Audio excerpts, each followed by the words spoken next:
La ligne est folle en fait, on a l'impression d'être un peu face à un vaisseau spatial. Toute la journée, la voiture va se recharger gratuitement entre guillemets avec l'énergie du soleil.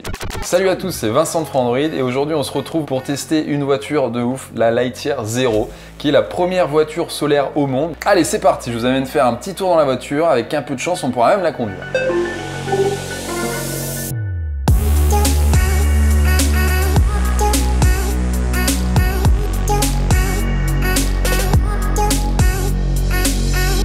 Et donc nous voilà devant la voiture, la Lightyear Zero, avec donc ces panneaux solaires qui recouvrent vraiment tout le toit jusqu'au capot devant. La ligne est folle en fait, on a l'impression d'être un peu face à un vaisseau spatial quand même, il y a quelque chose d'assez néo-rétro là-dedans.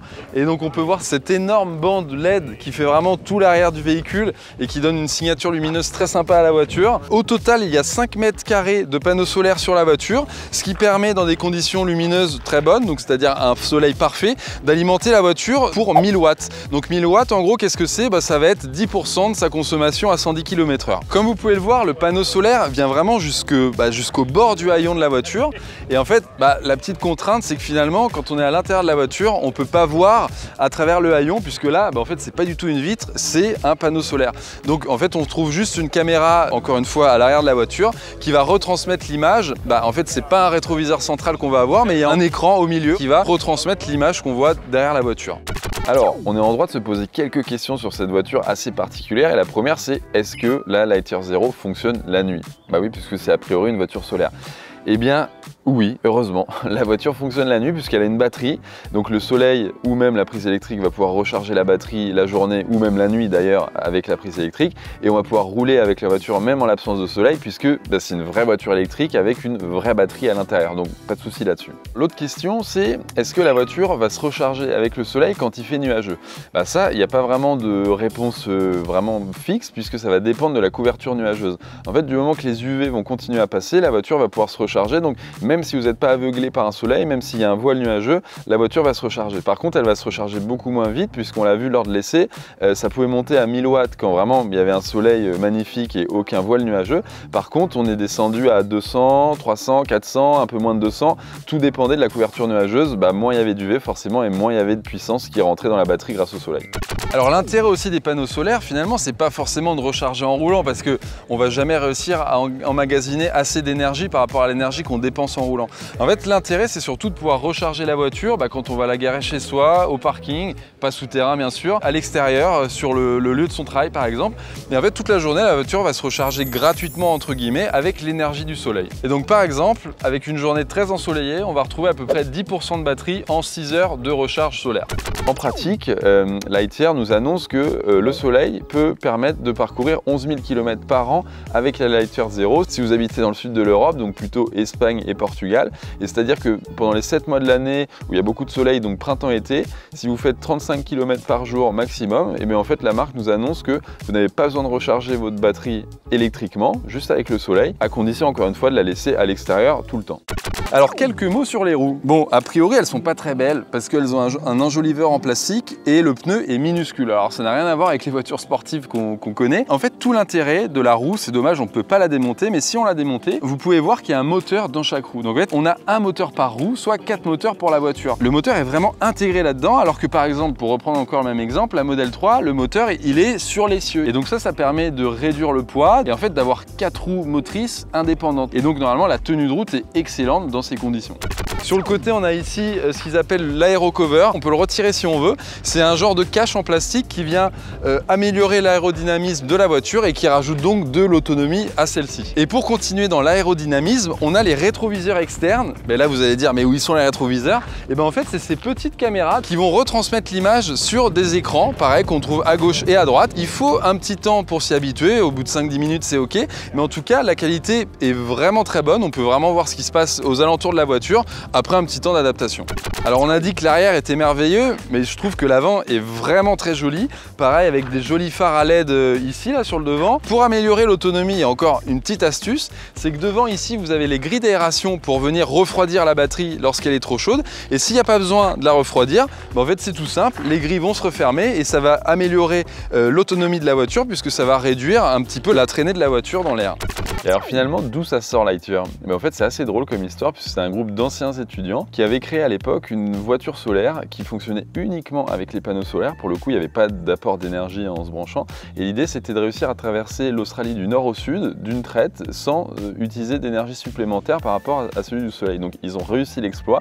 Et en fait, c'est ça l'idée, c'est de réussir à commercialiser ce véhicule qui est devenu la Lightyear Zero. En réalité, elle ressemblait pas du tout à ça, puisque c'était une toute petite voiture, on tenait quand même à 4 dedans, mais vous n'avez pas envie de rouler sur la route avec, clairement. Et du coup, la Lightyear Zero, c'est un peu l'aboutissement de ce projet un peu fou de réussir à faire une voiture solaire, c'est-à-dire qui fonctionne uniquement avec l'énergie photovoltaïque. En réalité, c'est pas le cas pour la Lightyear Zero. Il y a bien des panneaux solaires, mais c'est pas uniquement eux qui vont alimenter la voiture, puisqu'elle a quand même besoin d'une grosse batterie pour fonctionner, puisqu'elle consomme beaucoup d'énergie par rapport au prototype qu'ils avaient réussi à créer à l'école d'ingénieurs. Donc la Lightyear Zero sur le papier, qu'est-ce que ça donne?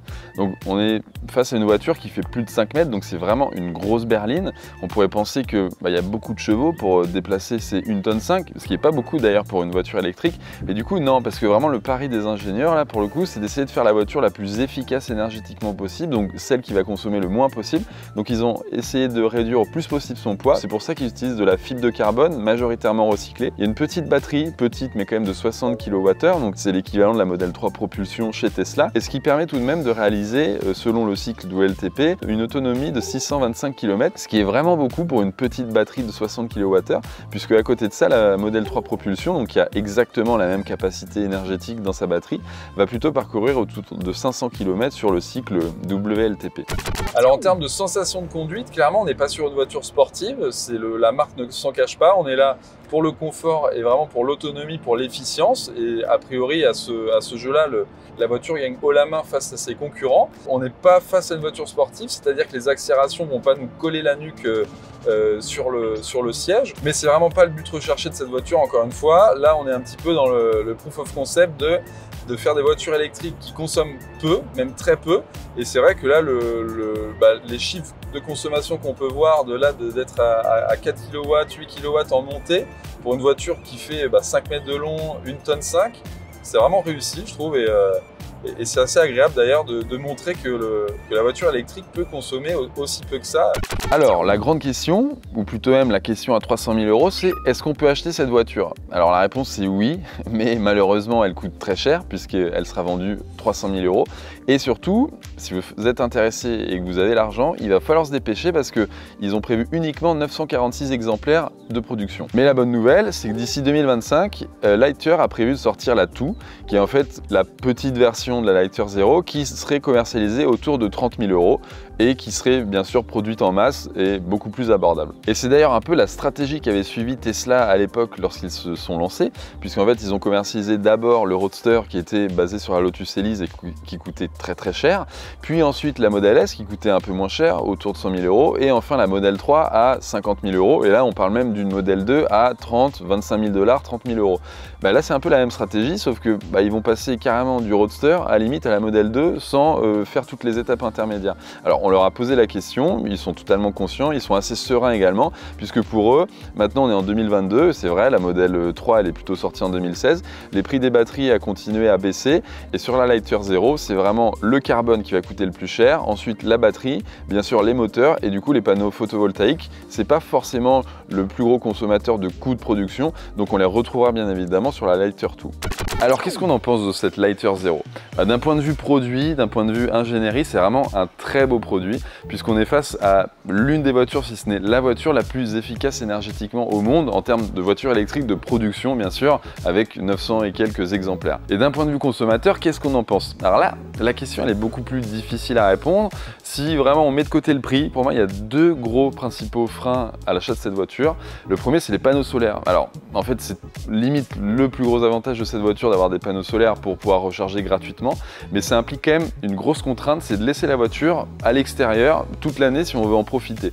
Alors est-ce qu'on va laisser à l'extérieur une voiture de 300 000 €? Ça je sais pas trop, dans la rue encore moins, chez soi dans le jardin elle va prendre la pluie, elle va prendre les intempéries, il va falloir la nettoyer, donc ça sera pas forcément top. Alors qu'en revanche, sur un modèle à 25-30 000 euros, là, ça pourrait être tout à fait pertinent et on voit tout un tas de voitures qui restent à l'extérieur d'ailleurs dans la rue. On va prendre le train le matin, on la laisse à la gare, on revient le soir, elle a rechargé limite le trajet qu'on a fait de 10-20 km, donc ça serait parfait dans ce genre de cas. Et l'autre grosse contrainte, c'est la vitesse de charge, puisqu'elle est limitée à 50 kW, et ça, c'est à cause en fait justement de l'efficacité énergétique, puisque pour que la voiture consomme le moins possible, il a fallu alléger au maximum la batterie, et pour ce faire, en fait, ils ont réduit le système de refroidissement pour que la batterie soit plus fine, plus légère, mais du coup, ce qui implique moins de puissance, que ce soit à l'accélération, mais également moins de puissance pour recharger la batterie.